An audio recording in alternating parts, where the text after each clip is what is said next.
अब feature engineering के अंदर when we saw our correlation heat map, तो हमने देखा था 2 फीचर्स हैं जो स्टैंड आउट कर रहे हैं. First is the credit score. First है हमारा क्रेडिट स्कोर, काफ़ी हमारे लिए स्टैंड आउट किया था. And second thing was the debt to income ratio. एक ने पॉजिटिव कोरिलेशन काफ़ी ज़्यादा हाई शो किया था, एक ने नेगेटिव कोरिलेशन काफ़ी ज़्यादा हाई शो किया था. अब हम क्या कर सकते हैं अपने मॉडल्स को इम्प्रूव करने के लिए, हम इन दोनों ही फीचर्स का इम्पैक्ट बढ़ा सकते हैं. And how do we do that? We can basically try to convert these features to polynomial features. तो उसके लिए हम क्या कर सकते हैं? We can do DF of, एक हमारे पास था debt to income ratio. We can calculate the square of this feature. तो हम अपने DF के अंदर अपने डेट टू इनकम रेशो के लिए उसे रेस कर सकते हैं to the power 2. And same चीज़ हम कर सकते हैं फॉर आर क्रेडिट स्कोर.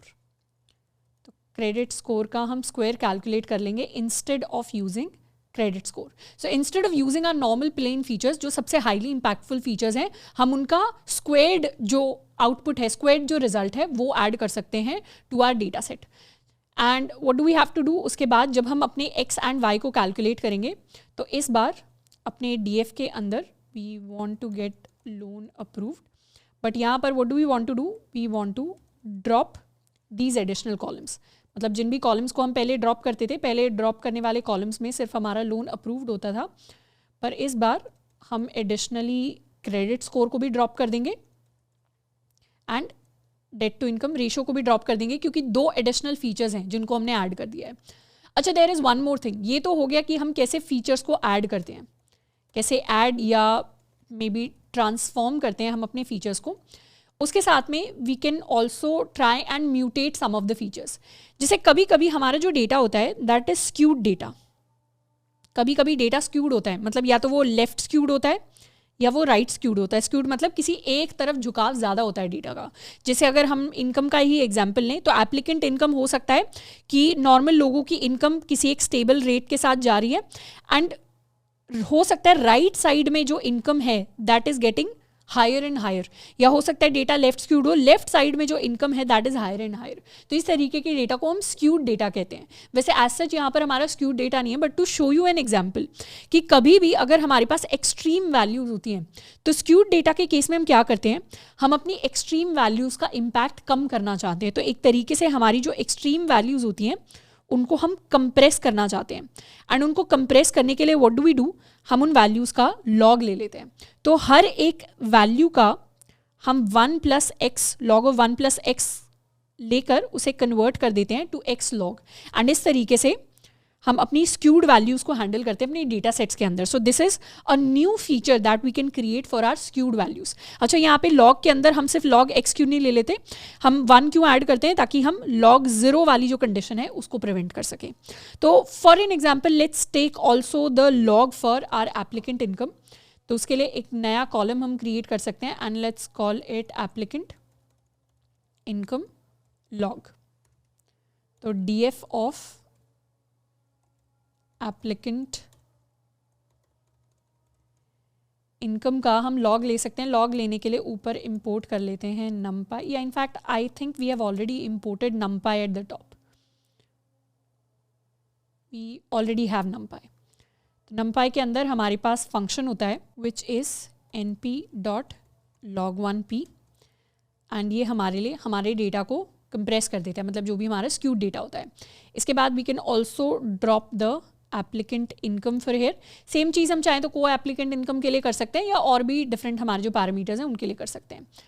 तो ये हमें स्क्यूड के लिए करना है, हर किसी के लिए नहीं करना. जहाँ पे भी हमारे पास कुछ स्क्यूड डेटा है, वहाँ पर स्क्यूड फीचर है, वहाँ पर हम करना चाहते हैं. तो हमने x एंड y को एक्सट्रैक्ट कर लिया. Next thing that we want to do is train test split. तो ऊपर से ही अपना जो कोड है उसे कॉपी कर लेते हैं. ट्रेन टेस्ट स्प्लिट ऑलरेडी हम कर चुके हैं, तो let's do train test split. उसके बाद हम करते हैं स्केलिंग, फीचर स्केलिंग. तो फीचर स्केलिंग का भी सेम कोड है, इसको हम कॉपी कर सकते हैं. And this is basically how we get our new features. अब अपने अगर एक्सट्रेन स्केल्ड या इनफैक्ट सिर्फ एक्सट्रेन डॉट हेड को हम देखें, तो उसके अंदर now we are going to have some new features. एक तो हमारे पास debt to income ratio square हो गया, एक क्रेडिट स्कोर हो गया का स्क्वायर हो गया, एंड एक एप्लीकेंट इनकम लॉग हो गया. So we have gotten some new features. अब दोबारा से we can replicate the same code that we wrote for logistic regression, KNN and naive Bayes. थोड़ी सी फीचर इंजीनियरिंग करने के बाद अब अगर परफॉर्मेंस देखें तो लॉजिस्टिक रिग्रेशन की कुछ ऐसी परफॉर्मेंस है जिसमें accuracy has definitely increased, precision 77 हो गया है, तो प्रिसीजन हमारा थोड़ा सा रिड्यूस हो गया है. मतलब ज़रूरी नहीं है हर बार फीचर्स बेटर ही परफॉर्म करे, या इनफैक्ट ये जो हमने लॉग ऐड किया है इसे अगर हम हटा दें because the income was not actually skewed. तो let's execute this. And अब अगर हम देखें तो अब precision is 78.4 and accuracy is 88. तो यहाँ के इसके 78.3 से कंपेयर करें तो बहुत हल्का सा प्रिसीजन के अंदर इंप्रूवमेंट आया है. तो ज़रूरी नहीं है that we are using the right models for our data, क्योंकि हमने अभी इन्हीं मॉडल्स को स्टडी किया है. आगे जाके और भी हमारे पास डिफरेंट मॉडल्स हैं जिनको हम स्टडी करेंगे, तो हो सकता है उनके अंदर कोई बेटर परफॉर्मेंस हो. Maybe those models are predicting better for this particular data set. तो डेटा सेट के क्या कैरेक्टरिस्टिक्स हैं, किस तरीके का उसके अंदर डेटा है, वो भी बहुत ज़्यादा मैटर करता है. अब let's do the same thing for KNN. तो KNN के ऊपर भी एक बार टेस्ट कर लेते हैं. KNN के लिए एक्यूरेसी थोड़ी सी इंप्रूव हुई है, प्रिसीजन 67.3 है, पहले हमारा प्रिसीजन 62.7 था, तो थोड़ा सा इंप्रूवमेंट आया है. नाइव बेस के लिए चेक कर लेते हैं. पहले हमारा नाइव बेस सबसे बेस्ट परफॉर्म कर रहा था, इस बार नाइव बेस का प्रिसीजन हो गया है 81.1 which is better than logistic regression, and उसके साथ में एक्यूरेसी हो गई है 86% which is also good. Recall 70 हो गया है, पहले नाइव बेस का रिकॉल क्या था 73.7 था, तो रिकॉल थोड़ा सा कम हुआ है. तो जनरली यही ट्रेंड होता है, प्रिसीजन जैसे ही थोड़ा सा बढ़ता है रिकॉल जनरली कम हो जाता है.